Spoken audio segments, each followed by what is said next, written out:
Assalamualaikum warahmatullahi wabarakatuh.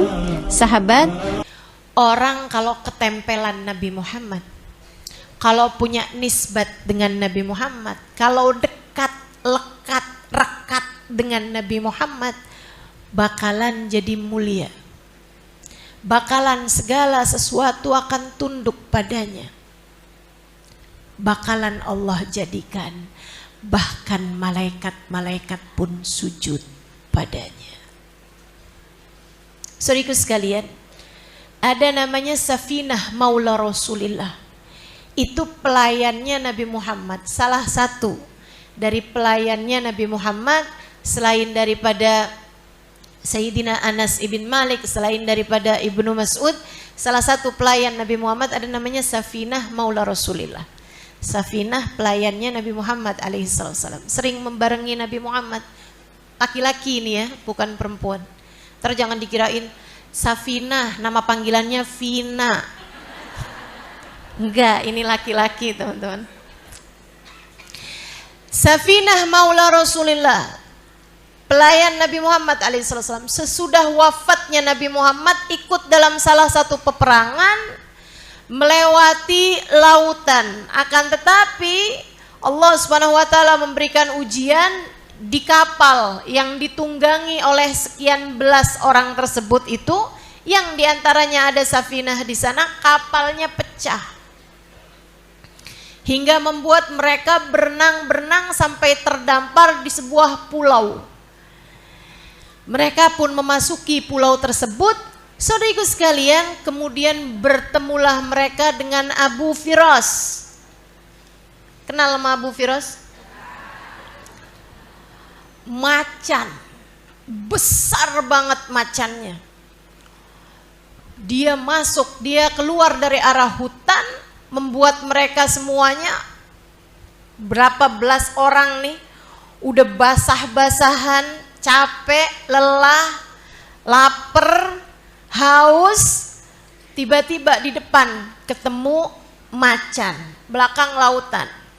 Udah gak mungkin lagi balik ke lautan, tapi di depan macan sebesar apaan. Takut tentu saja mereka. Akan tetapi Safinah Maula Rasulillah dan para sahabat-sahabat yang lainnya, mereka adalah orang-orang yang lekat, dekat, nempel, cinta sama Nabi Muhammad. Bawa cahaya Nabi Muhammad dalam dada-dada mereka. Bawa cahaya Nabi Muhammad dalam hati, ruh dan jiwa mereka. Apa yang terjadi? Saudara sekalian yang saya muliakan, ketika berjumpa dengan macan tersebut, Safinah Maula Rasulillah memanggilnya. Dia bilang, "Ya Aba Firas." Wahai Bapak macan. Karena kelihatannya itu kayak udah tua juga gitu. Jadi panggilnya Bapak. Nahan ashabu Rasulillah sallallahu alaihi wasallam. Kami adalah para sahabat Nabi Muhammad sallallahu alaihi wasallam. Dullani ala tariq rahimakallah. Karena itu tunjukkanlah kami jalannya. Wahai Bapak macan, semoga Allah merahmatimu. Kami para sahabat Nabi Muhammad, kami tersesat di jalan, kami tak tahu arah jalan pulang, tunjukkan kami jalannya. Wahai Bapak macan. Itu macannya liatin, kemudian saudaraku sekalian, apa sih yang di luar kendali Allah? Macan, ular, bahkan nyamuk, bahkan tak ada daun jatuh kecuali dengan izin Allah. Bahkan tak ada langkah kaki melangkah kecuali dengan izin Allah. Tak ada kejadian apapun terjadi di atas muka bumi ini kecuali dengan izin. Karenanya kemudian Allah Subhanahu wa taala akan menjadikan apapun tunduk kepada yang dicintai oleh Allah. Allah nggak pernah mencintai siapapun lebih daripada cintanya kepada Nabi Muhammad. Dan Allah Subhanahu wa taala menjadikan apapun yang punya aroma Nabi Muhammad, punya kedekatan dengan Nabi Muhammad, punya nisbat, keterikatan dengan Nabi Muhammad sallallahu alaihi wasallam, segala sesuatu tunduk padanya termasuk macan. Macannya nunduk-nunduk, kemudian macannya berbalik arah minta diikutin gitu. Mereka semuanya ngikutin, terus masuk si macan ke arah hutan, terus sampai kemudian di ujungnya sana itu ada tempat yang memungkinkan mereka untuk kapal-kapal besar yang lewat. Mereka pun mendapat tiada kapal besar lewat, mereka minta tolong, kemudian mereka pun berhasil terselamatkan. Orang kalau dekat sama Nabi Muhammad mulia. Orang kalau dekat sama Nabi Muhammad, segala sesuatu tunduk padanya. Kamu kalau kepengen gimana caranya biar anak-anak tunduk sama saya? Biar anak-anak saya tuh kalau saya omongin tuh mau denger gitu. Nggak usah pakai ditakut-takutin neraka, apalagi diingatin terus, saya ini ibumu. Anakmu nggak bakalan lupa, oh iya memangnya? Nggak mungkin. Anakmu nggak bakalan jawab gitu, emang iya ya? Bukan yang satunya gitu, nggak mungkin teman-teman. Dia pasti bakalan ingat bahwa kamu adalah ibunya gitu. Jadi nggak usah kayak begitu. Kamu kepengen anak-anakmu nurut sama kamu, anak-anakmu mau denger apa yang kamu sampaikan gitu. Gampang banget. Yang dekat sama Nabi Muhammad. Kamu yang dekat sama Nabi Muhammad. Kemudian kamu lihat cara Nabi Muhammad memperlakukan anak. Kemudian kamu lihat anak-anakmu dengan pandangan Nabi Muhammad. Ini penting. Satu, kamunya mesti dekat sama Nabi Muhammad yang cinta menabi, Bu, yang cinta menabi. Ibu nggak lihat cinta sama orang, siapapun orangnya mengecewakan. Betul? Cinta sama manusia, siapapun orangnya rentan mengecewakan, mungkin untuk mengecewakan. Betul? Saudariku sekalian yang saya muliakan, akan tetapi cinta kepada Nabi Muhammad memuliakanmu. Cinta kepada Nabi Muhammad memuliakanmu. Cinta kepada selain baginda Nabi, selain kepada Allah dan baginda Nabi, hanya mungkin untuk mengecewakanmu. Rentan, berkemungkinan kamu akan kecewa dengannya. Tapi cinta kepada Sayyidina Muhammad gak akan begitu. Maka yang pertama, kamu harus cintai Nabi Muhammad. Kalau kamu cintai Nabi Muhammad, yang kedua, kamu kerjain. Gimana sih cara Nabi Muhammad memperlakukan anak? Nah, kamu praktekin. Nabi Muhammad menyayangi anaknya, gak pernah mukul. Bu, Nabi tuh gak pernah mukul sama anak. Jangankan anak, kendaraan, kuda, keledai, unta yang ditunggangi Nabi enggak pernah dipukul sama Nabi Muhammad. Kalau untanya lagi kepengen ngebut ya udah gitu. Kalau untanya lagi pengen lambat ya udah. Nabi enggak pernah mukul sama untanya. Sallallahu alaihi wa ala alihi wasallam. Jika bahkan kepada binatang tunggangan aja Nabi nggak pernah mukul, kebayang seperti apa perlakuan beliau kepada anak-anaknya, seperti apa perlakuan beliau kepada anak-anak sahabatnya. Kita semuanya tahu Nabi Muhammad memeluk mereka, Nabi Muhammad mencium mereka, Nabi Muhammad mencium kening Sayyidah Fatimah Zahra. Setiap kali berjumpa dengannya, memeluk dan menciumnya. Dan Nabi Muhammad berbicara dengan anaknya selalu dengan bahasa yang baik. Jangankan dengan anaknya, dengan anak-anak sahabatnya. Nabi tuh bilang tentang putrinya Fatimah, Fatimah bid'atun minni. Fatimah adalah bagian dariku, bagian besar dariku. Artinya kayak semacam kamu Fatimah adalah separuh aku. Siapa di antaramu yang pernah bilang begitu terhadap anak-anakmu? Nabi tuh ajarannya kayak gitu. Mama sayang nak sama kamu. Kamu tahu nggak apa yang paling mamah takutkan? Apa mah? Mamah takut terpisah denganmu. Tidak di dunia apalagi di akhirat nanti. Mamah tak sanggup jauh darimu nak. Karenanya biar kita terus-terusan bareng. Yuk kita bareng-bareng menuju surga. Enak ngomong begitu daripada sholat loh. Gak sholat juga kan lo? Neraka. Bo neraka mulu. Iya. Mana orangnya? Gua nih emak lo. Wah nih bahasanya nih. Durhaka lo emak lo, neraka. Bu neraka mulu bu. Padahal Nabi dibilang al jannatu tahta aqdamil, surga yang ada di bawah telapak kaki ibu. Kenapa kamu bawa neraka? Yang kamu bawa surga, kamu seret kemanapun kamu pergi. Bu, surga mana yang panas? Gak ada surga panas. Surga tuh semuanya adem. Maka kalau kamu udah tahu, kalau kamu pengen tahu saya ini ibu yang baik apa enggak ya, tinggal lihat aja.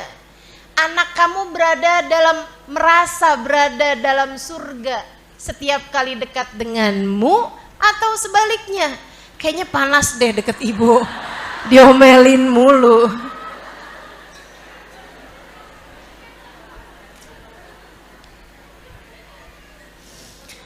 Yuk belajar.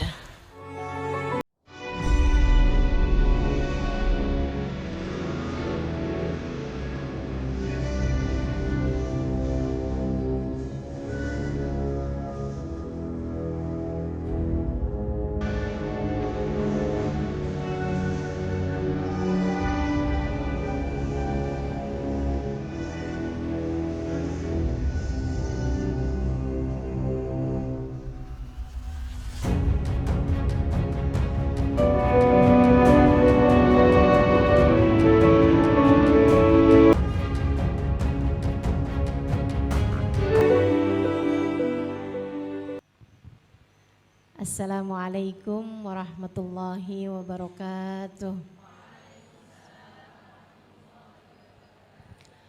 Alhamdulillah. Wassalatu wassalamu ala Rasulillah Muhammad ibn Abdillah wa ala alihi wa sahbihi wa man walah. Subhanaka la ilma lana illa ma 'allamtana. Innaka antal alimul hakim. Rabbi shrah li sadri wa yassir li amri wahlul 'uqdatan min lisani yafqahu qawli, amma ba'du. Alhamdulillah, kita ini sebagai manusia dicipta Allah Subhanahu wa taala dengan 3 bagian dari diri kita. Kita sebagai manusia ini disebut manusia kalau punya ketiganya. Kita punya badan, kita punya akal, pikiran, dan juga kita punya hati. Masing-masing sudah diberi Allah orang tuanya. Orang tua badan kita adalah kedua orang tua yang menjadi penyebab keberadaan kita di atas muka bumi. Yang jadi penyebab keberadaan kita di atas muka bumi ini. Ayah kita, bapak kita, sama ibu kita.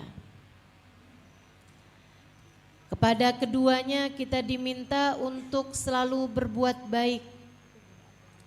Kepada keduanya kita diminta untuk menjadi anak yang berbakti. Kepada keduanya kita diminta untuk hormat, untuk sayang. Bahkan kalau kita punya orang tua adalah orang yang tidak mampu secara kehidupan, kita wajib untuk menafkahi orang tua kita. Wa wasainal insana biwalidayh, kata Allah. Kami berpesan kepada anak manusia untuk berbuat baik pada orang tuanya. Orang tua badan kita. Padahal badan ini merupakan bagian yang terendah yang dimiliki oleh manusia. Badan kalau rusak urusannya mati. Dan mati adalah sesuatu yang pasti akan terjadi kepada setiap manusia. Segitunya Allah nyuruh kita kepada orang tua kita untuk benar-benar berbakti kepada mereka.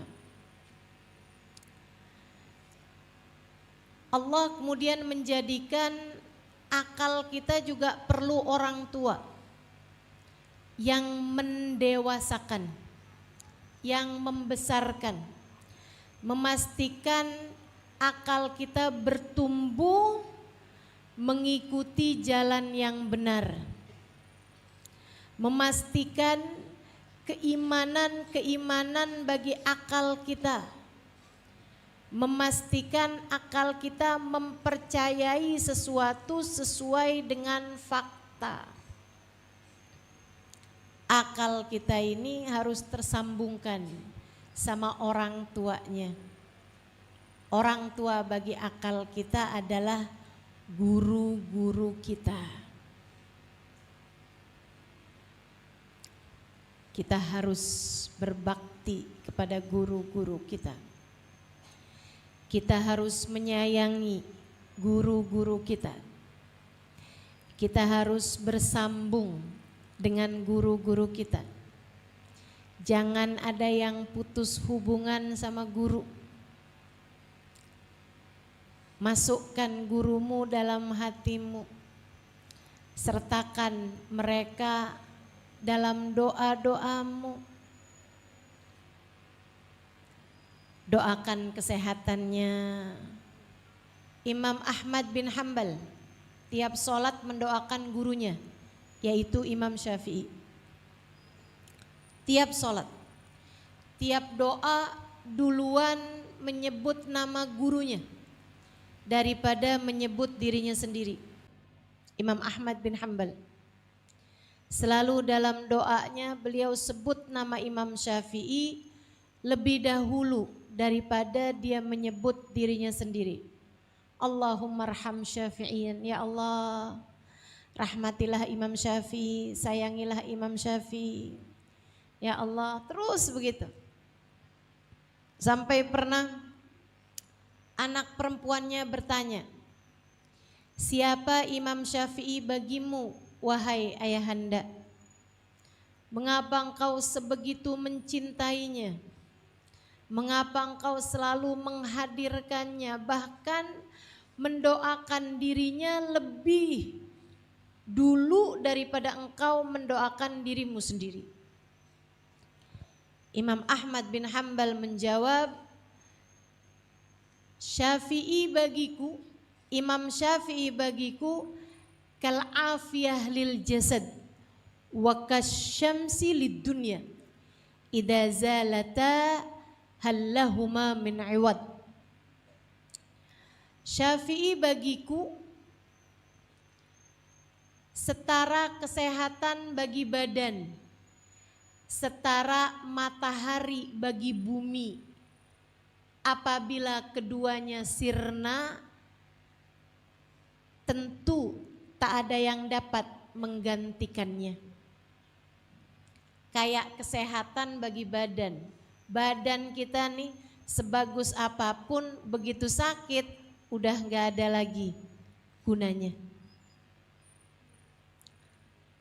Mata kita walaupun ada biji matanya, tapi kalau dihilangkan penglihatannya, gak bisa lagi melihat, gak ada lagi gunanya. Semuanya kayak cuman jadi aksesoris belaka. Punya telinga tapi tuli kayak jadi buat gantung kacamata. Demikian katanya Imam Ahmad bin Hambal mengenai Imam Syafi'i. Guru bagiku setara kesehatan bagi badan, kalau hilang gak ada gantinya. Setara matahari bagi bumi, kalau hilang, hilang pula lah cahaya di bumi ini. Udah gak ada lagi cahayanya, udah gelap semuanya. Itu guru, orang tua bagi akal kita. Dan yang terakhir, kita punya hati, ya kita punya badan, ada orang tuanya yang membesarkan, memastikan badan kita tumbuh dengan sehat. Kita harus bakti sama mereka. Kita punya akal, sama Allah juga dikasih orang tuanya, yaitu guru-guru kita. Memastikan akal kita bertumbuh dengan benar, mendewasa sebagaimana seharusnya, mendidik akal kita untuk percaya kepada yang nyata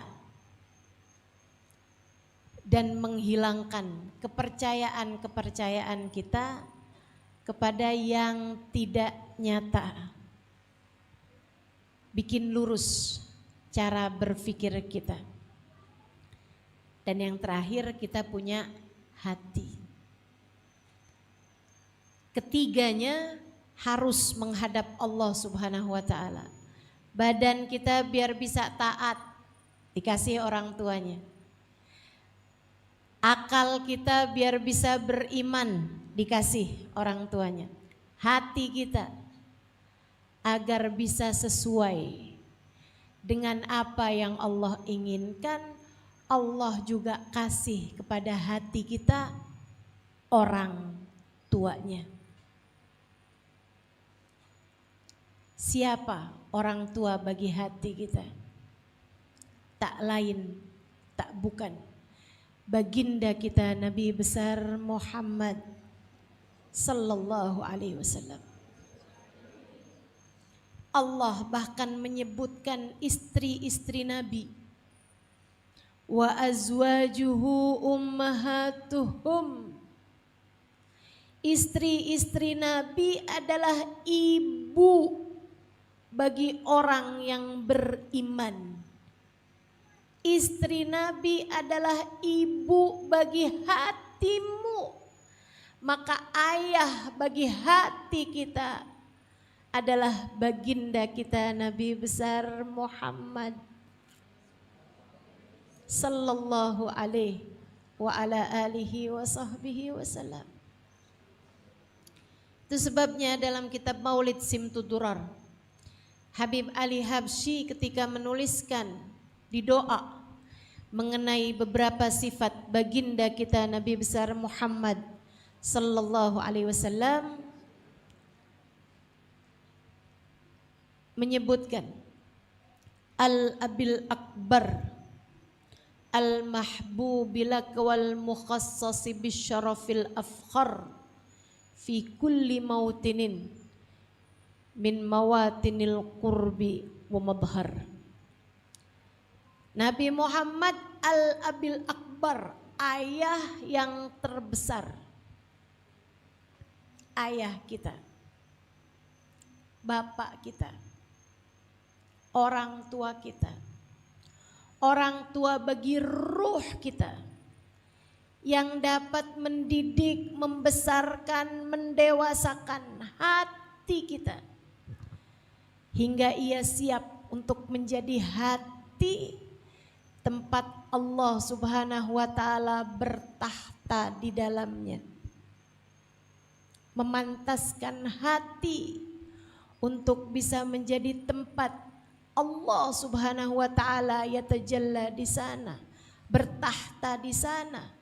Baginda kita Nabi besar Muhammad. Karenanya Nabi Muhammad menyampaikan dalam salah satu hadisnya, ana kiblatu arwahikum, aku adalah kiblat bagi ruh kalian, bagi jiwa kalian, bagi hati kalian.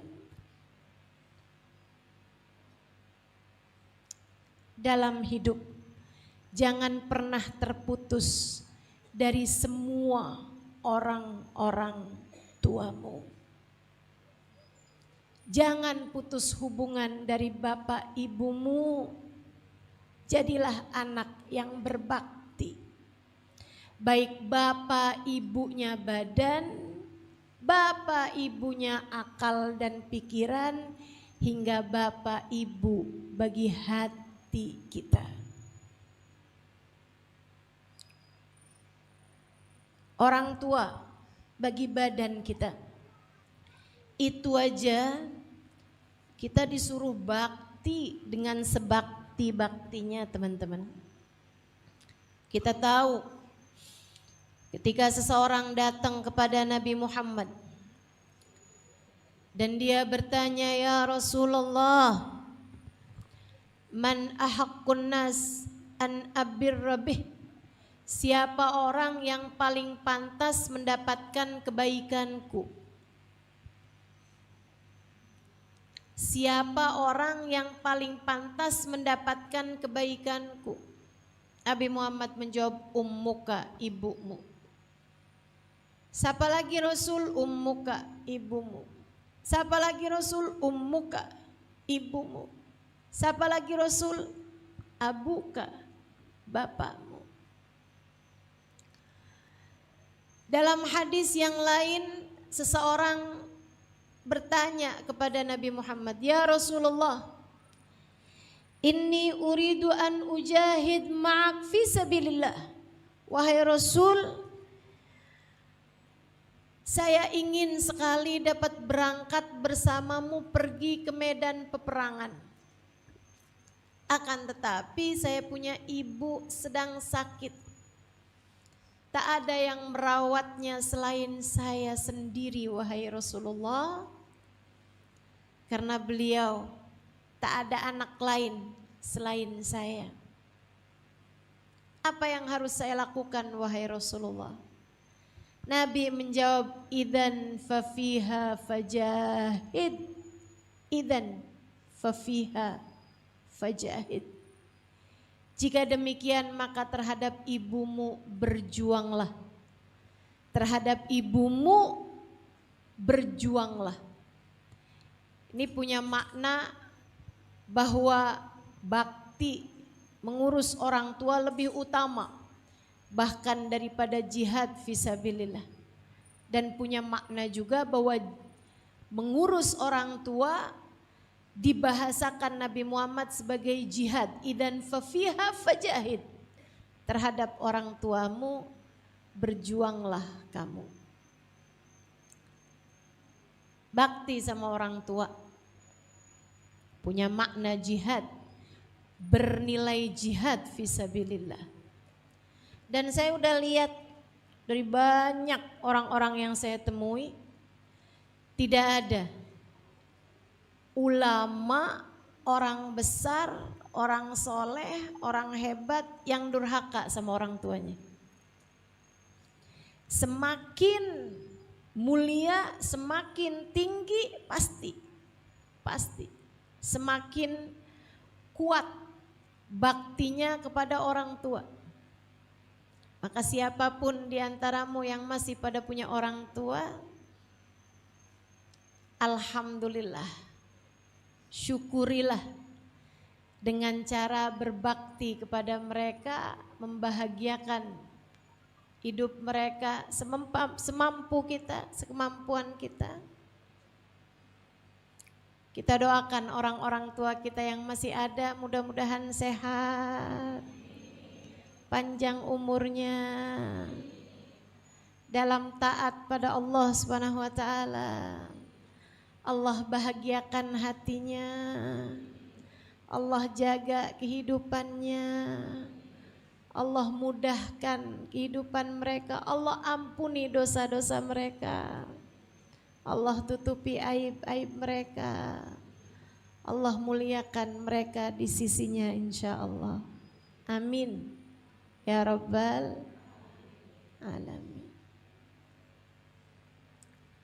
Orang tua, saya ingat ada satu kali kami sedang berkumpul di aula di Darul Zahra dulu di Tarim.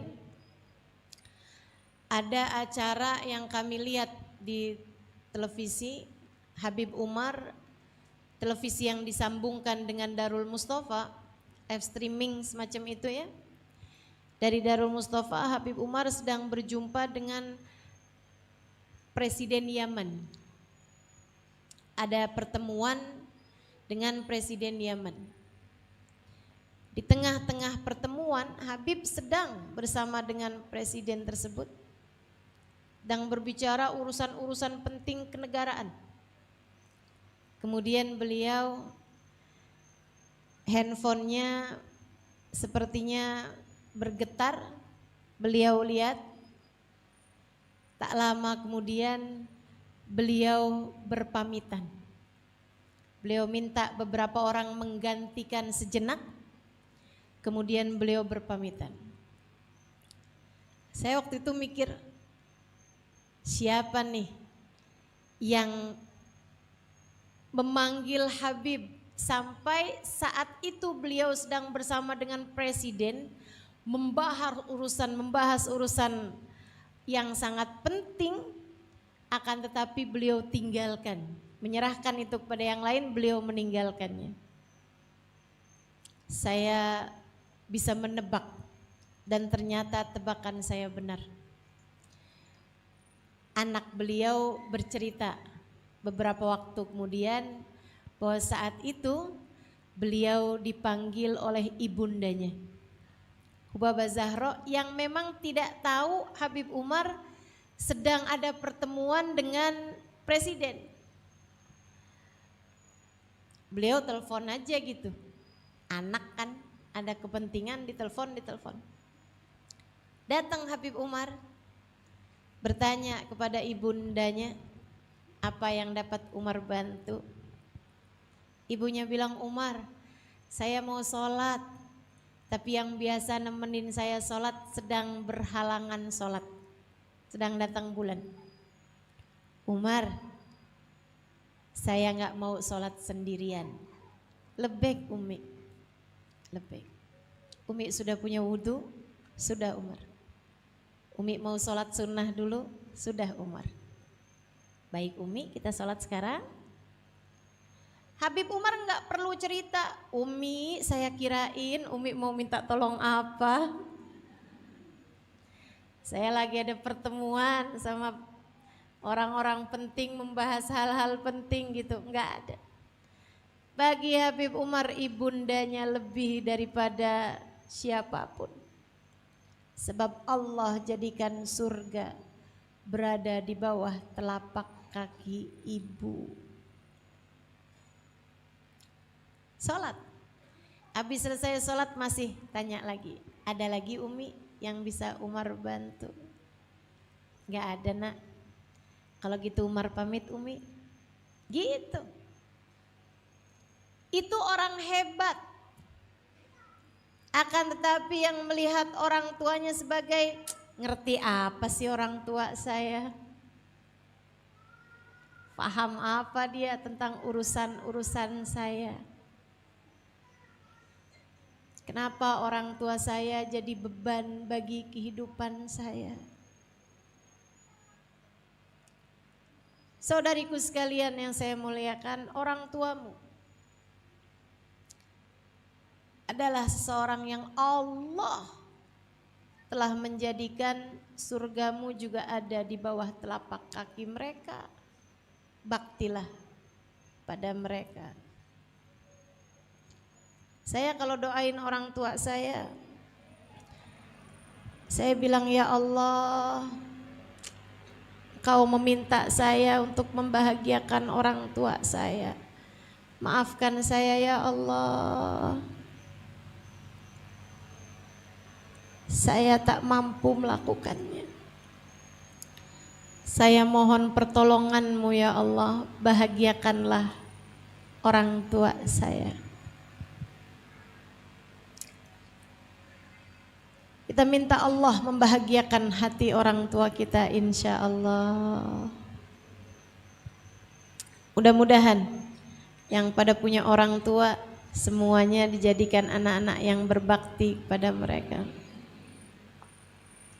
Dan yang orang tuanya telah berada dalam alam kubur, kita doakan mudah-mudahan Allah membahagiakan mereka sebahagia-bahagianya. Amin. Akal kita perlu orang tua, adalah guru-guru kita. Dan sungguh teman-teman, saya nggak bisa bales kebaikan para guru-guru terhadap saya. Dari awal saya mondok pesantren di Darul Lughah wa Dakwah 5 tahun, belajar kepada Habib Hasan Baharun, bertemu dengan guru-guru yang Masya Allah, para ustadz yang Masya Allah. Kemudian sesudahnya ada belajar sebentar di At-Tauhidiyah Tegal, pada guru-guru yang Masya Allah, saya pun tak mampu membalas kebaikan mereka. Kemudian belajar di Al-Anwar, Sarang, Rembang, dari guru-guru yang luar biasa. Orang-orang yang tanpa lelah mengajar, memberitahu, mendewasakan akal pikiran kita, membuat kita berpikir dengan benar. Kemudian saya belajar di Daruz Zahra Tarim Hadramaut Yaman dengan Habib Umar bin Hafid, istri beliau Hubabah Nur, para guru-guru yang ada di sana. Kemudian juga sesudah selesai dari sana juga saya tidak berhenti berguru. Saya belajar dari Hubabah Maryam bintil Habib Muhammad bin Abdullah Al-Haddar di Madinah. Saat beliau datang ke Indonesia, saya mendampingi beliau dan suami beliau Habib Zain bin Ibrahim bin Smith. Mudah-mudahan Allah panjangkan umur beliau di Madinah sana ya. Saudaraku sekalian yang saya muliakan, kita nggak bisa balas jasanya guru-guru kita. Bukan hanya membesarkan badan, tapi membesarkan pikiran. Jadi ngerti harus ke arah mana jalan hidup kita ini mengarah. Hati kita semestinya cintanya kepada siapa? Siapa yang ngajarin kalau bukan guru-guru kita? Benar jika ada yang mengatakan laulal murabbi ma'araftu rabbi. Andai tidak karena guru saya tak akan kenal Tuhan saya. Andai tidak karena guru-guru kita tidak akan punya sambungan kepada Allah. Andai tidak karena guru-guru kita tidak akan punya sambungan kepada baginda kita Nabi besar Muhammad. Dan kalau tidak punya sambungan kepada Allah dan Rasulnya, lantas untuk apa kita hidup di atas muka bumi ini? Cuma untuk sekedar makan, tidur, tak ubahnya kita dengan binatang-binatang yang sering kita temui di jalan-jalanan itu. Kalau kita hidup cuman buat makan, tidur, kawin, hamil, punya anak, nyusuin, apa bedanya kita sama kucing? Kucing kan kerjaannya gitu, makan, tidur, kawin. Sebelum kawin berantem. Katanya kalau udah denger suara ribut-ribut kucing berantem berarti mau kawin. Ternyata kucing kalau mau kawin berisik. Sama kayak sebagian perempuan-perempuan. Adik-adik jomblo banyak nih mau kawin berisik bener. Ya Allah. Andai tidak karena guru-guru kita nggak kenal jalan menuju Allah Subhanahu wa taala. Fajazahumullah anna khaira. Semoga Allah membalas mereka dengan segala kebaikan. Semoga Allah Subhanahu wa taala membalas mereka dengan segala kebaikan. Karena gini teman-teman. Kalau urusan ilmu pengetahuan kita bisa dapat dengan hanya sekedar baca buku. Saya kalau baca buku tentang Nabi Muhammad, saya tahu Nabi Muhammad lahir kapan, Nabi Muhammad hijrah kapan, Nabi Muhammad, saya bisa tahu. Ilmu pengetahuan bisa mudah diberikan kepada siapapun. Bisa mudah kita dapatkan dari manapun. Akan tetapi yang diminta, yang dituntut, yang diinginkan Allah Subhanahu wa taala bukanlah ilmu pengetahuan, melainkan rasa hati. Allah mau kita tunduk, patuh, takwa, khauf, roja kepada Allah Subhanahu wa taala. Allah mau kita khusyuk, tawadu, ingkisar kepada Allah Subhanahu wa taala. Allah mau kita cinta, kita rindu kepada Allah Subhanahu wa taala. Semuanya adalah rasa hati. Kepada Nabi Muhammad kita tidak diminta untuk sekedar mempelajari hidupnya.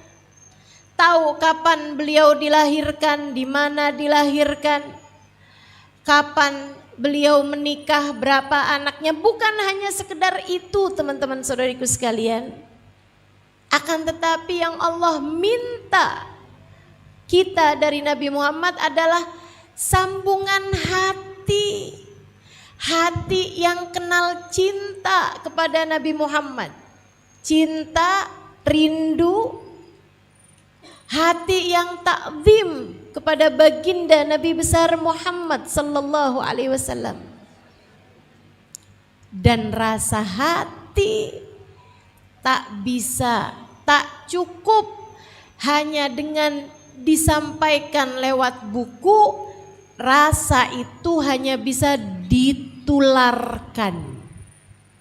Rasa hanya bisa ditularkan, tidak bisa diceritakan.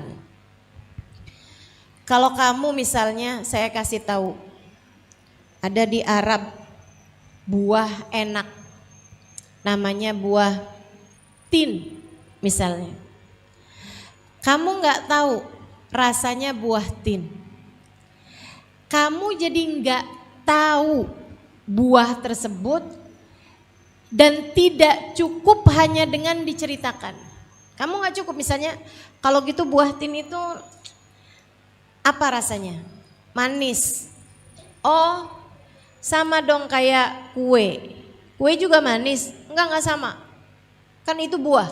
Oh kalau gitu sama duren. Oh enggak sama. Tin enggak sama duren. Apa sama enggak samanya? Duren ada pahit-pahitnya. Kalau tin enggak ada pahit-pahitnya. Oh kalau gitu sama-sama pisang. Enggak sama pisang. Apa bedanya? Ini agak bingung nih. Kita kesulitan mendefinisikan rasa. Teman-teman. Sebab rasa itu tidak bisa diceritakan. Makanya dalam kitab Ayyuhal Walad. Katanya Imam Ghazali, sa'altani, kamu banyak bertanya kepada saya tentang pertanyaan-pertanyaan mengenai rasa. Nah, itu gak bisa diceritakan. Ada seseorang bertanya kepada kawannya, ada seorang anin, seorang impoten. Ini kalau yang pernah baca kitab Ayyuhal Walad, ini bagian yang paling antik nih dari pembahasannya Imam Ghazali menurut saya. Kata Imam Ghazali, ada seorang yang impoten tanya sama kawannya yang habis malam pertama tentang rasanya malam pertama. Kawannya menjawab, saya pikir kamu hanya impoten. Ternyata tidak, selain impoten kamu juga bodoh. Kamu juga bego gitu. Kenapa gitu? Karena rasa tidak bisa diceritakan. Rasa hanya bisa dirasakan. Dzuk, ta'rif, cobain, rasain, cicipin, kamu jadi tahu rasanya. Karenanya kita perlu guru untuk menularkan rasa kepada kita. Itu sebabnya Allah menyampaikan tentang Allah ketika menceritakan tentang para ulama, Allah menceritakan tentang rasa hati mereka. Kata Allah, innama yakhsyallaha min ibadihil ulama. Bukan ya'rifullah. Allah gak bilang sesungguhnya yang paling tahu tentangku adalah para ulama. Bukan. Allah gak bilang yang paling banyak ilmu tentangku adalah para ulama. Bukan. Sebab ilmu bisa kamu dapat dari ulama atau bukan dari ulama. Akan tetapi Allah ketika menceritakan tentang ulama, Allah bilang innama yakhsyallah, yakhsyallah. Sungguhnya yang paling takut kepada Allah rasa hatinya. Rasa hati hanya bisa ditularkan oleh yang punya rasa hati juga. Sesungguhnya yang paling takut kepada Allah adalah para ulama. Dari para ulama kita kenal rasa takut kepada Allah. Dari para ulama kita kenal rasa khusyuk kepada Allah. Dari ulama kita kenal inkisar. Dari guru-guru kita kenal cinta kepada Allah Subhanahu wa taala. Dari guru-guru kita kenal rasa cinta kepada baginda Nabi besar Muhammad sallallahu alaihi wa ala alihi wa sahbihi wasallam. Saudariku sekalian, rasa ini yang kita pelajari dari guru-guru kita. Rasa ini yang kita berharap ditularkan oleh guru-guru kita. Saya lihat guru saya Hubabah Nur. Itu kalau lagi bahas tentang neraka, air matanya enggak berhenti mengalir. Takut luar biasa. Beliau kalau lagi bahas tentang urusan dosa, kayak orang yang sudah ada di tepi jurang neraka gitu. Takutnya. Padahal saya khidmah kepada beliau, saya sering membersamai beliau. Dosa apa yang beliau lakukan? Ayahnya yang adalah juga gurunya, Habib Muhammad bin Abdullah Al-Haddar, bahkan tidak mengajarkan anak perempuannya nulis. Mereka mengajarkan anak perempuannya membaca, tapi menulis tidak. Sampai nikah. Nanti kalau nikah mereka baru belajar nulis, begitu ya, dari suaminya atau dari orang lain gitu, baru belajar nulis. Tapi sebelum nikah tuh nggak belajar nulis, belajarnya hanya baca. Sehingga mereka baca Quran bisa, baca kitab gundul bisa, semuanya bisa. Nulis nggak bisa. Kenapa? Takut surat-suratan sama laki-laki yang bukan mahram. Takut surat-suratan sama laki-laki yang bukan mahram. Saudaraku sekalian yang saya muliakan, jadi dosa apa yang mereka kerjakan? Enggak keluar rumah juga. Yang membuat mereka bisa saling kenal laki perempuan enggak ada. Terjaga kehidupannya. aman dari segala dosa. Tapi kalau lagi cerita tentang azab kubur, lagi cerita tentang tercabutnya iman, nangisnya kayak orang yang udah nyampe di tepi jurang neraka gitu. Dari mereka kita ngerti rasa, dari mereka kita faham hati kita harus bagaimana. Saya kenal para guru-guru, para ulama-ulama yang di saat mereka menyebutkan nama Nabi Muhammad, kisah Nabi Muhammad, air mata mereka berderayan, rindu, cinta kepada Sayyiduna Muhammad sallallahu alaihi wasallam. Dari mereka kita kenal rasa. Dari mereka kita ngerti akal pikiran kita harus kemana mengarahnya. Maka kita tidak bisa balas kebaikan dari guru-guru kita selain kita doakan semoga Allah Subhanahu wa taala membalas mereka dengan segala kebaikan-kebaikan. Masya Allah. Cinta sama guru modal kebahagiaan kehidupan kita, teman-teman. Saya ngerasa diri saya nggak pinter. Saya nggak pinter. Saya juga ilmu nggak banyak. Kalau teman-teman dengar tuh, saya ngisi kajian kemana-mana, betul? Iya. Saya jalan kemana-mana, belum lama ke Jepang, belum lama kapan waktu itu ke Australia, kapan lagi ke kemana-mana lah. Saya nggak pinter, saya juga bukan perempuan cerdas, saya bahkan nggak hafal Quran. Saya pernah sempat menghafalkan Al-Quran. Di awal-awal saya tinggal di Darussahra, ketika belum banyak kesibukan, saya sempat hafalkan Quran dan saya setor kepada seorang ustadzah yang pernah ngambil sanad Quran di Jeddah, Saudi Arabia. Saya setorkan Quran saya kepada beliau sampai dapat sekitar 7 juz. Ketika kemudian saya dipanggil oleh guru saya Hubabah Nur bintul Habib Muhammad bin Abdul Al-Haddar, istri dari Habib Umar bin Hafid. Beliau meminta saya untuk mengajar fikih. Mengajar fikih.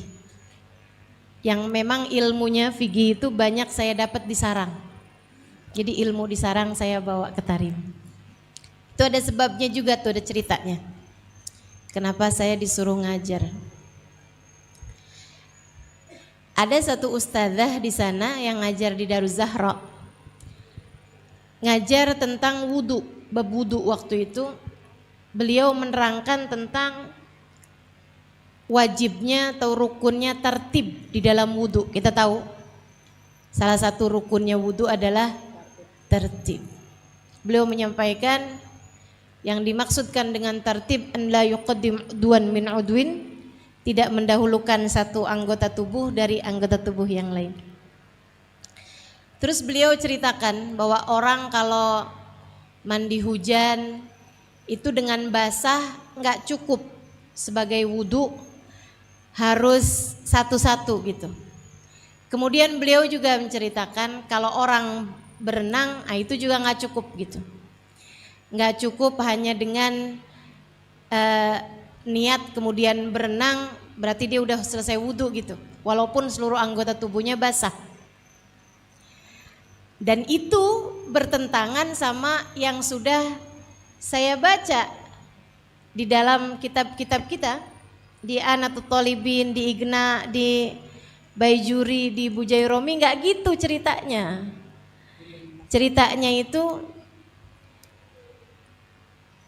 gimana istilah pasalnya itu ya, kalau nggak salah tuh gini, wat tartib yahsul walau bidaqiqah gitu kalau nggak salah. Tartib itu bisa dapat walaupun dengan hanya sepersekian detik. Jadi kalau ada orang anggota tubuhnya basah semua dan dia niat wudhu, yaitu dengan inrimas itu ya, inrimas itu menyelam gitu. Itu begitu dia menyelam dan dia niat wudhu ketika air menyentuh wajahnya, maka begitu dia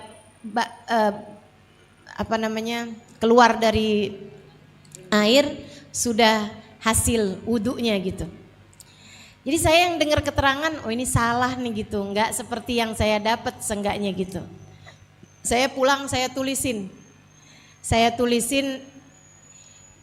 pasal menerangkan tentang inrimas dari Anatut Tolibin, dari kitab Igna gitu, dari kitab Baijuri gitu, dari kitab Bujairum itu saya tuliskan tuh. Saya tulisin semuanya sampai jadi berapa lembar gitu. Pasal tentang inrimas, tentang kecukupan tertib dengan inrimas. Saya masukkan ke dalam amplop, habis itu saya kasihkan kepada Ustazah Zainab Al-Khatib yang kemarin mengajar. Dan itu sekitar 1 tahun dari saya tinggal di Tarim. Awal-awal tinggal 6 bulan itu saya benar-benar gak ngerti bahasanya. Saya sampai mikir gitu, saya dulu sekolah mondok di Darul Lughah wa Dakwah, rumah bahasa. Saya belajar bahasa Arab 5 tahun. Di sarang saya belajar nahu. Nahu itu kan tata bahasa Arab gitu. Tapi kenapa waktu saya tinggal di Arab malah saya nggak ngerti bahasa Arab? Sebenarnya yang kemarin saya pelajari itu bahasa apa? Kok saya malah nggak ngerti sama sekali orang ngomong bahasa Arab, Masya Allah. Orang Tarim bahasa Arabnya antik ya. Jimnya jadi ya gitu.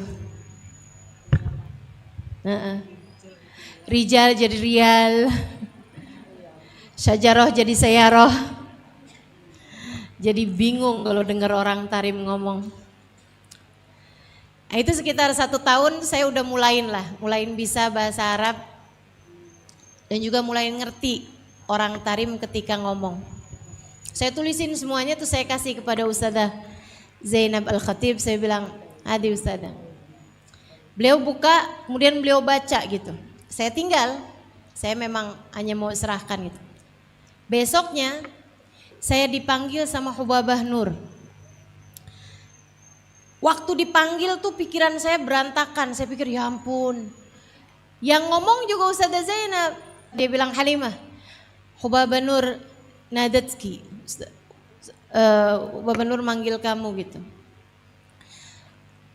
Saya bilang, "Hubabah Nur, kenapa nih gitu?" Saya datang ke rumah beliau dengan pikiran yang berantakan. Saya takut aja, mungkin gara-gara saya tegur Ustazah Zainab kemarin gitu. Karena mungkin saya kurang ajar, mungkin saya punya salah apa nih sama Hubabah. Ya Allah, udah luar biasa. Hubabah ketemuin saya terus bilang begini, "Halimah, saya memang yakin Allah tidak akan pernah membiarkan saya sendirian dalam dakwah." Saya masih belum ngerti tuh. Kemarin ada Ustazah Figi yang pulang kembali ke Sewun karena mau menikah. Saya doa minta sama Allah Ustazah yang mengajar fikih di sini. Kemarin Ustazah Zainab bawain saya surat yang kamu tulis tentang bab inrimas. Kamu menuliskannya kan? Saya bilang, "Iya Hubabah." "Kamu ngerti apa yang kamu tulisin?" "Iya." Hubabah kemudian bilang, "Barakallahu fiik. Semoga Allah berkahin kamu. Kami minta tolong sama kamu buat mulai mengajar fikih mulai hari ini." Ya udah. Saya mulai malam itu nggak punya banyak waktu buat ngafal Quran. Akhirnya Quran saya mandek. Bahkan yang 7 juz yang udah saya dapat itu juga jadi hilang. Saya sempat tanya sama Habib Umar karena saya pernah dapat keterangan bahwa dosa yang paling besar adalah dosanya penghafal Al-Quran yang lupa sama hafalan Qurannya, kan begitu? Saya takut itu, saya tanya kepada Habib Umar, kemudian Habib Umar bilang itu dosa seperti itu kalau dia lupa Al-Qurannya karena sebab-sebab duniawi. Tapi kalau karena melaksanakan sesuatu yang lebih penting seperti mengajar atau belajar ilmu yang wajib, maka itu tidak berdosa karena melaksanakan yang aula. Saya pun mulai ngajar tuh sejak hari itu. Dan saya kalau mau ngajar persiapannya banyak karena bukan hanya persiapan materi yang mau diajarin, tapi juga persiapan bahasanya. Jadinya belajarnya susah banget tuh, mesti dengerin lebih banyak kajian-kajian fikih gitu. Mesti baca banyak dari kitab-kitab, baru saya ingat-ingatin kata-katanya juga, sehingga saya kemudian mengajarkannya. Alhamdulillah. Jadi sekarang nih, sekali lagi, saya nggak pinter, saya juga nggak cerdas, biasa-biasa aja lah. Yang nggak jongkok tapi EQ-nya nggak jongkok gitu ya, tapi ala kadar aja lah, standar.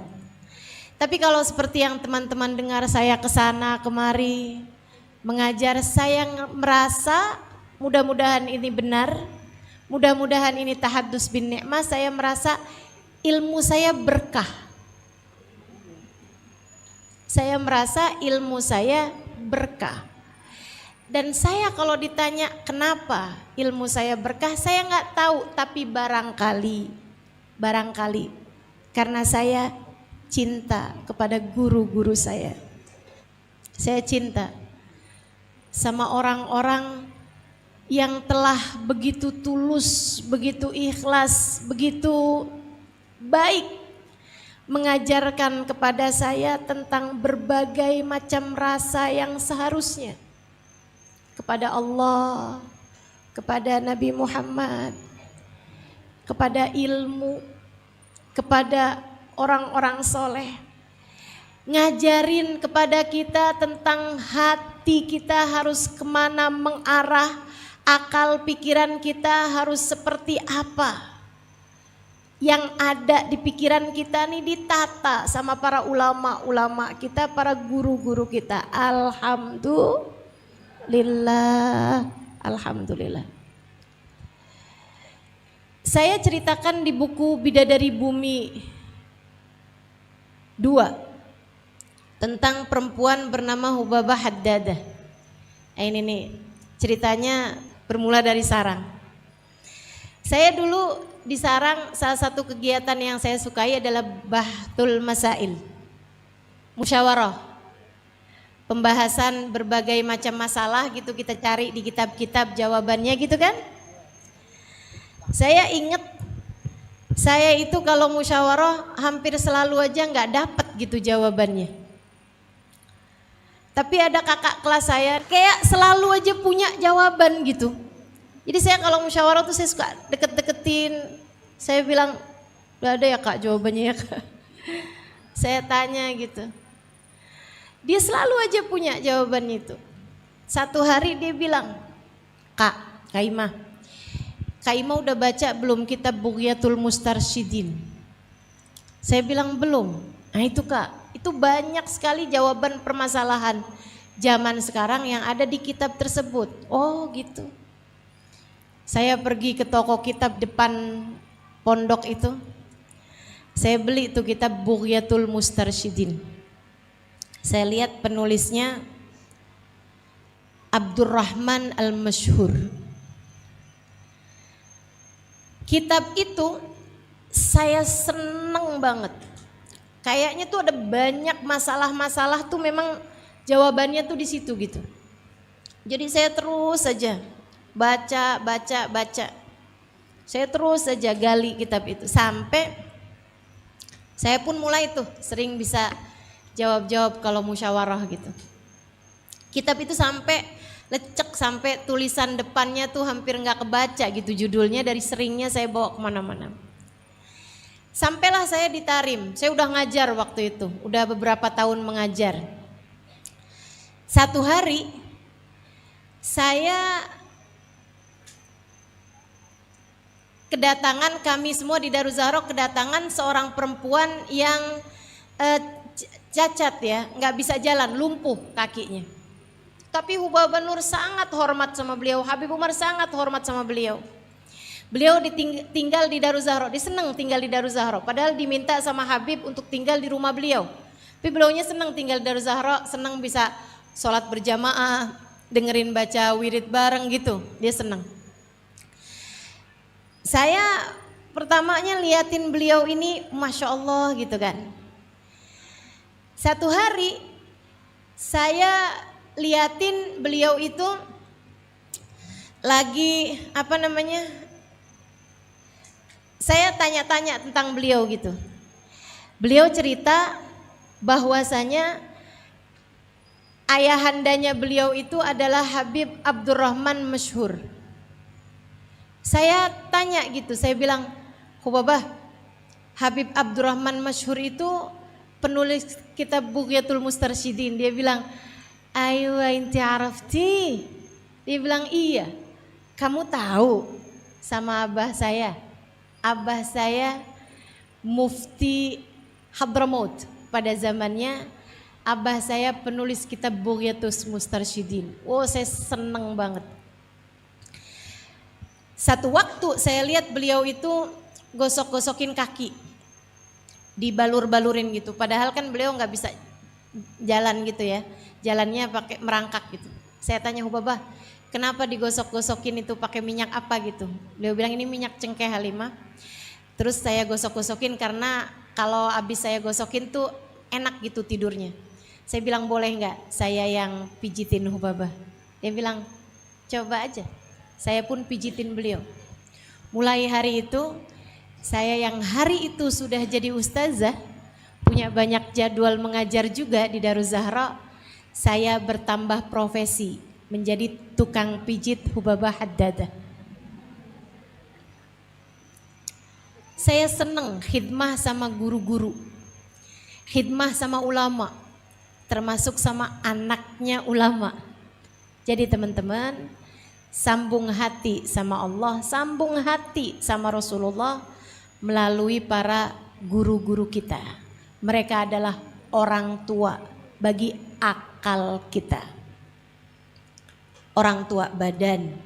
Kita bakti kepada mereka, orang tua akal, guru-guru kita. Kita hormat, kita takdim, kita cinta sama mereka. Kita doakan terus guru-guru kita. Dan tentu saja yang terakhirnya, orang tua hati kita, baginda kita Nabi besar Muhammad sallallahu alaihi wasallam. Kalau kamu pengen tahu hatimu sudah benar atau belum, tanyakan pada hatimu, sudahkah ia tersambungkan dengan baginda Nabi besar Muhammad sallallahu alaihi wasallam. Kamu kepengen Allah bertahta dalam hatimu, kamu mau tahu adakah Allah telah memandangmu dengan pandangan kasih sayangnya? Adakah kamu telah dipandang Allah dengan pandangan cintanya? Kamu hanya perlu melihat, sudahkah hatimu mengarah kepada kiblatnya, kiblat hati orang tua jiwa, baginda kita Nabi besar Muhammad. Sudahkah hatimu memiliki cinta padanya? Dek, Kak, Mbak, Nak, di sisa hidup kita nih, gak bakalan nyesel kalau kita kejar cintanya Nabi Muhammad.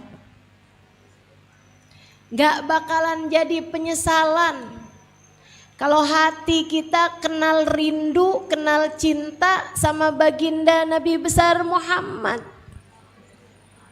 Justru sebaliknya, kalau sepanjang hidupmu di dunia kamu tidak pernah kenal rasa cinta kepada Nabi Muhammad, jangan salahkan siapa-siapa. Meskipun kamu kenal dan dikenal oleh banyak orang sekalipun, meskipun kamu kenal dan dikenal oleh orang-orang hebat seperti apapun, kamu hanya akan menyesal ketika datang di akhirat nanti. Allah bahkan cerita itu dalam Al-Quran. A'udzubillahi minasyaitonirrajim. Yauma ya'addu dhalimu ala yadayhi yaqulu ya laitani ittakhadtu ma'ar rasuli sabila. Yauma ya'addu dhalimu ala yadayhi. Ada hari di mana orang-orang menggigiti tangan-tangan mereka karena menyesal. Bahkan Allah enggak bilang satu jari, tapi tangan. Bukan hanya menyebut satu tangan, tapi yadeh, dua tangannya dia gigiti sepanjang mahsyar. Habib Umar bin Hafid menceritakan sampai sesiku, digerigiti jarinya sampai sesiku, dibalikin lagi sama Allah, digigitin lagi jarinya, berdarah-darah habis sampai satu siku. Karena besarnya penyesalan mereka. Orang-orang yang paling menyesal di akhirat, inilah dia orangnya. Siapa? Yang sewaktu hidup di dunia gak pernah punya rumah? Bukan. Yang waktu hidup di dunia bahkan gak pernah menikah? Bukan. Yang waktu hidup di dunia gak punya anak? Bukan. Bahkan bukan yang kurang ibadahnya, teman-teman. Bukan. Yang paling menyesal di akhirat nanti, yaqul, dia akan berkata, ya laitani takhadtu ma'ar rasuli sabila. Andai waktu di dunia aku menyambungkan diri dengan Nabi Muhammad. Di akhirat nanti semua orang tahu derajat Nabi Muhammad. Di akhirat nanti semua orang mengerti pangkat Nabi Muhammad. Al-kull yatamanna an yashum turabah.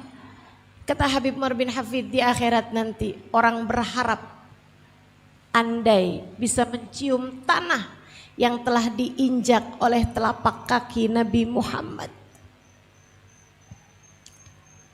Tapi di akhirat penyesalan, hanya tinggal penyesalan. Maka mumpung belum datang waktunya, selagi kita belum nyampe ke padang mahsyar, selagi kita belum nyampe ke akhirat, alhamdulillah kita masih dikasih kesempatan untuk bisa mendekati Nabi Muhammad, menyambungkan diri dengan Nabi Muhammad. Saya sering sampaikan di mana-mana tempat, jangan berani mati kalau tidak bawa cinta kepada Nabi. Siapa yang selamatin kita? Kita kepengen jadi orang yang ada dalam rombongan Nabi Muhammad. Syaratnya cinta. Syaratnya cinta. Mari belajar biar hati kita kenal cinta sama Nabi Muhammad. Mari terus berguru sampai hati kita ngerti rindu kepada Nabi Muhammad. Mari terus menimba rasa sampai hati kita kenal kayak apa rasa merindukan Nabi besar Muhammad. Saudariku sekalian yang saya muliakan, Ubabah Bahiyah, salah satu guru saya, beliau bilang gak ada cara buat kita sampai kepada Allah kecuali lewat jalan Nabi Muhammad. terus-teruslah memanggil-manggil dia Halimah, terus-teruslah panggil-panggil beliau baginda Nabi Muhammad. Nanti kalau Nabi terus-terusan dipanggil, Nabinya akan noleh juga. Nabinya akan jawab juga panggilanmu. Dan kalau kamu sudah dijawab panggilannya sama Nabi Muhammad, Nabi akan menarik uluran tanganmu, Nabi akan meraih uluran tanganmu, dibawanya kamu untuk sampai kepada Allah. Itu satu-satunya cara. Saya tanya sama Hubabah Bahiyah, saya bilang gimana cara saya panggil Nabi Muhammad? Banyakin sholawat kah? Pelajari sejarahnya kah? Atau saya mengajar tentang Nabi Muhammad kah? Bukan. Karena ini masalahnya bukan sekedar anggota tubuh. Ia adalah tentang hati. Maka hati harus didekati dengan amalannya hati. Hubabah Bahiyah bilang cara memanggil Nabi Muhammad adalah dengan hatimu. Cintai Nabi Muhammad sebisamu mencintai seseorang. Rindui Nabi Muhammad sebisamu merindukan seseorang. Kalau kamu pernah rindu sama seseorang sampai mengalir air matamu, tiap disebut namanya tak mampu hatimu menahan rindu, jadikanlah orang itu adalah Nabimu Muhammad. Sebab setiap tetesan air mata merindukannya adalah pertanda bahwa Nabi Muhammad telah melayangkan pandangannya kepadamu. Setiap kali hatimu merindukannya, itu adalah pertanda bahwa Nabi Muhammad pun telah merindukanmu, telah memandangmu dengan pandangan kasih sayangnya.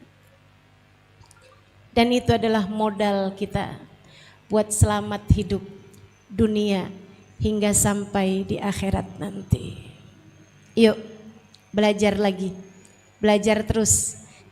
Mari terus berguru dari para ulama-ulama kita, dari para guru-guru kita, agar hati kita bisa tetap tersambungkan kepada Allah, agar hati kita bisa selalu tersambungkan dengan baginda Nabi besar Muhammad sallallahu alaihi wa ala alihi wa sahbihi wasallam. Rabbana dhalamna anfusana wa illam taghfir lana wa tarhamna lanakunanna minal khasirin. Rabbana atina fid dunya hasanah wa fil akhirati hasanah wa qina adzabannar. Bi fadli subhana rabbika rabbil izzati amma yasifun wa salamun alal mursalin walhamdulillahi rabbil alamin. Mudah-mudahan ada manfaatnya. Billahi taufiq wal hidayah wal afu minkum. Wassalamualaikum warahmatullahi wabarakatuh.